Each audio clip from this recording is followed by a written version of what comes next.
England's Fikayo Tomori planning to spark World Cup wave of joy after AC Milan triumph. Fikayo Tomori saw firsthand what Italy's victory in the Euros final meant to a nation, and it has lit a fire in him to trigger the same explosion of emotion in England at this winter's World Cup. The in-form AC Milan defender will make his play to be part of Gareth Southgate's squad for Qatar over the next fortnight, with England involved in 4 Nations League matches. Missing out on Euros selection meant Tomori soaked up last summer's tournament up as a fan, mingling with the Milanese for the final, which proved a bittersweet experience. Having been in Italy and seen them after the final, I have seen how it can really be such a celebration, he said. I watched it in a hotel with one of my friends. It was difficult to watch, and being there when they won, I couldn't get out of there fast enough. It was an experience near the Duomo, so I guess in a way it was nice to see them celebrating. I was right in the middle of it, but I just got home as quickly as I could. Imagine if we were to win the World Cup, how big it would be, so it is definitely a motivation. Every footballer likes to win, but to see how a country reacts to it, it is something that motivates you.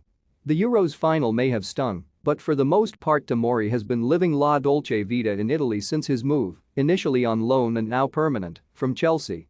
The defensive emphasis in a country where it is an art form, and the tuition at a club which has Paolo Maldini as its technical director, has honed his craft, and being part of Milan's first Serie A title for 11 years last month was a career highlight.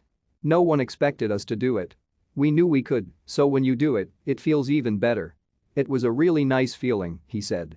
Hopefully we can build on what we've done last season and go on to win more trophies. I'm enjoying it, and I'm really happy. I think that when I went abroad there was talk around English players doing it, but I've just tried to embrace it as much as I could. The people I've spoken to about it, when they ask me how it is, I always say, if you ever get the opportunity, I don't see why you shouldn't. You open your mind to not just different ideas in football, but life is different. I'm loving every minute of it.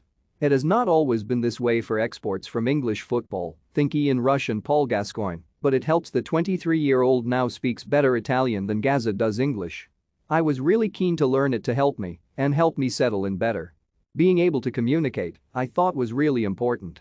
It's not perfect yet, and I'm still learning, but it's part of the experience. Sometimes in the changing rooms, I find myself thinking in Italian instead of English, he said. Tomori's command of the language enabled him to enjoy a laugh back at Italy's expense when they failed to qualify for the World Cup following a shock defeat to North Macedonia. In Italy, Macedonia is a fruit salad kind of thing. That's what it's called. I remember Sandro Tonali and Alessandro Florenzi were there, so people brought the Macedonia to the training ground. The newspapers were like, whoa, but the people were saying, well, we lost to a fruit salad, so it was taken as a joke, he said.